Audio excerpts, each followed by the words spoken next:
Nicolás Maduro y su amenaza de cruzar la última línea roja.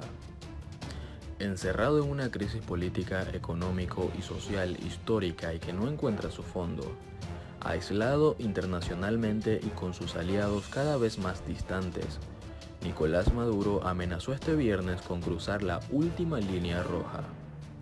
Me gustaría preguntar por qué no ha detenido a Juan Guaidó, que ya se fue de Venezuela 2 veces en contra de una orden judicial. Algunos dicen que está en libertad porque tiene mucho apoyo de la comunidad internacional y los Estados Unidos. ¿Cuál es su respuesta? Lo consultó Scott Smith al corresponsal de la agencia AP durante una conferencia de prensa en el Palacio de Miraflores. Scott, mírame a los ojos, exigió el dictador. El día que los tribunales de la República den el mandato de detener al señor Juan Guaidó por todos los delitos que ha cometido, ese día va a la cárcel, ten la seguridad. Ese día no ha llegado, pero llegará, vaticinó Maduro. No dijo más. Un silencio espeso de algunos segundos quedó flotando en la sala, procesando la sentencia que acababa de dejar caer con total liviandad al mejor estilo autócrata. Desde enero de 2019, cuando la proclamada revolución bolivariana entró en su fase de descomposición final y Maduro abandonó cualquier vestigio de legitimidad al asumir un segundo mandato tras elecciones en las que estuvieron vedados los principales partidos opositores, la Asamblea Nacional en manos de la oposición desde los comicios de 2015, los últimos avalados por observadores internacionales, encontró en su joven presidente la mejor figura para contraponer a un líder en decadencia que se aferraba al poder.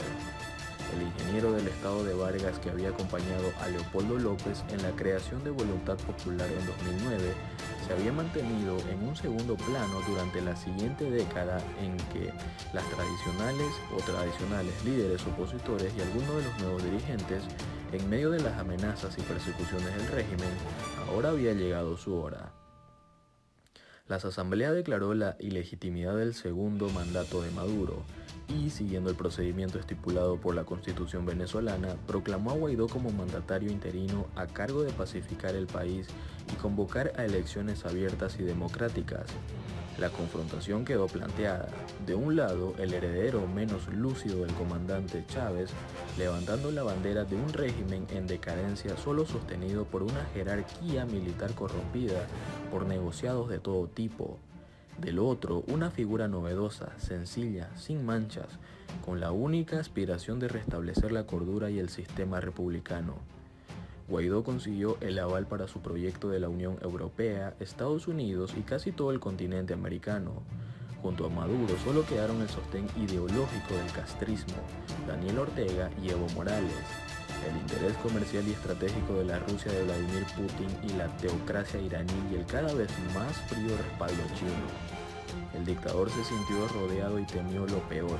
Lanzó una nueva y feroz tanda de purgas internas, persecuciones y encarcelamientos de opositores, en un giro impensado con tal de menguar los efectos de la hecatombe económica y el récord hiperinflacionario.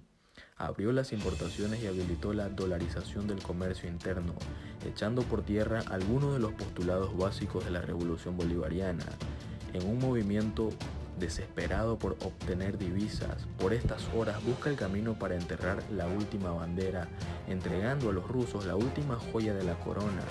Así logró adormecer las protestas y ganar tiempo, un arte que Maduro aprendió de sus mentores cubanos, pero no logró detener el éxodo histórico de sus compatriotas desesperados, que ya se acercan a los 5 millones de exiliados, una crisis humanitaria sin precedentes en las Américas. Guaidó no cejó en sus denuncias de las tropelías del régimen, pero el reloj parecía jugarle a la inversa. El paso del tiempo iba diluyendo su potencia, hasta que a principios de este año, Maduro se sintió envalentonado y cometió una nueva tropelía, con el sospechoso apoyo de un puñado en una sesión sin quórum en la que se impidió el ingreso a la mayoría. Hizo entronizar a un supuesto nuevo presidente del Parlamento. La torpe maniobra padeció a pedido de Guaidó, que una vez reelecto en su cargo por la mayoría de los legisladores reunidos de urgencia en un auditorio, salió de gira por el exterior. En un raid de un par de semanas, el revalido presidente interino recibió en Europa el respaldo de Boris Johnson, Angela Merkel, Emmanuel Macron, el holandés Mark Rutte y el griego Kyriakos Mitsotakis. Saltó el Atlántico para abrazarse con el canadiense Justin Trudeau. Antes de su desembarco estelar en Washington, allí fue aplaudido de pie en el Capitolio cuando Donald Trump lo presentó como el verdadero y legítimo presidente de Venezuela. El presidente estadounidense se comprometió en público a colaborar con él para que el dominio de la tiranía de Maduro sea aplastado y quebrado, y al día siguiente lo recibió en una larga audiencia privada en la Casa Blanca. En el intervalo, Guaidó visitó a la líder demócrata en el Congreso, Nancy Pelosi, quien destacó la valentía de Guaidó y subrayó la necesidad de estar todos unidos contra una dictadura que alberga terroristas y narcotraficantes y que los promueve. Cualquier duda que había sobre el respaldo estadounidense quedó en el pasado.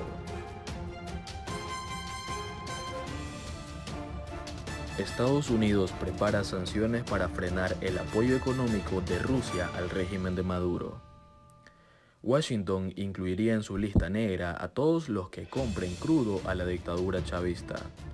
El objetivo es Rosneft, la gran petrolera pública rusa que ya opera gran parte de los recursos de los venezolanos. El diario español ABC reveló que el consenso actual en la clase dirigente de Washington, tanto en el gobierno de Trump como en la oposición demócrata, es que el Kremlin es el último gran sostén de Maduro y que la única forma de facilitar la caída de este último es cortar esos lazos económicos que le dieron aire en los últimos meses al chavismo. Los rusos pronto descubrirán que su continuo apoyo a Maduro ya no seguirá saliéndoles gratis. Otros que continúan beneficiándose o apoyando a Maduro deberían tomar sus precauciones. Y en general verán que en las próximas semanas anunciamos medidas que demuestran la seriedad de nuestras intenciones en Venezuela, afirmaron desde Washington. El plan del Tesoro norteamericano incluiría, además de las sanciones primarias o directas que afectan solo al régimen venezolano y varios de sus jerarcas, establecer sanciones secundarias que penalizarían a aquellos que compren el crudo y otros productos al régimen. La medida afectaría no solo a empresas rusas como Rosneft, sino también a estadounidenses como Chevron o españolas como Repsol. Apunta ABC, pero desde la administración Trump recalcan que el blanco es la petrolera rusa. Según estimaciones del gobierno norteamericano, la compañía rusa ya distribuye 2/3 del crudo que extrae el régimen. Acaba sobre todo en India y China. Rusia cobra también comisiones por la distribución en un negocio redondo. Es que después de décadas de dominar su industria petrolera, el régimen venezolano está entregando silenciosamente el control a las compañías extranjeras en un intento desesperado por mantener la economía a flote y aferrarse al poder. Nicolás Maduro, en su lucha por mantener el control de un país que se encuentra en su 7º año de una crisis económica agobiante, está abandonando las políticas que una vez fueron fundamentales para su revolución de inspiración socialista. Las empresas privadas están bombeando crudo, organizando las exportaciones, pagando a los trabajadores, comprando equipos e incluso contratando escuadrones de seguridad para proteger sus operaciones en un campo que se está colapsando. Según los gerentes y consultores petroleros que trabajan en los proyectos energéticos del país, en efecto se está llevando a cabo una privatización sigilosa, denunció Rafael Ramírez, quien dirigió la industria petrolera de Venezuela durante más de una década antes de romper con Maduro en 2017. De hecho, detrás del golpe a la Asamblea del uso de la fuerza para impedir que Guaidó y 100 diputados ingresaran al Parlamento el 5 de enero pasado para renovar autoridades, hay un intento de la dictadura de asegurar su supervivencia de largo plazo, atrayendo inversionistas rusos y chinos para revivir la colapsada producción de crudo del país. El gobierno de Putin exige seguridad jurídica para extender su respaldo al chavismo y al Parlamento, hoy en manos de Guaidó. Es el único organismo gubernamental legalmente capaz de aprobar acuerdos de licencias petroleras en Venezuela. El intento de Maduro, que por burdo fue repudiado hasta por sus aliados México, Argentina y España, fue parte de una estrategia para redactar una ley que diera a las compañías extranjeras el poder legal de dirigir las operaciones diarias de los proyectos petroleros en Venezuela.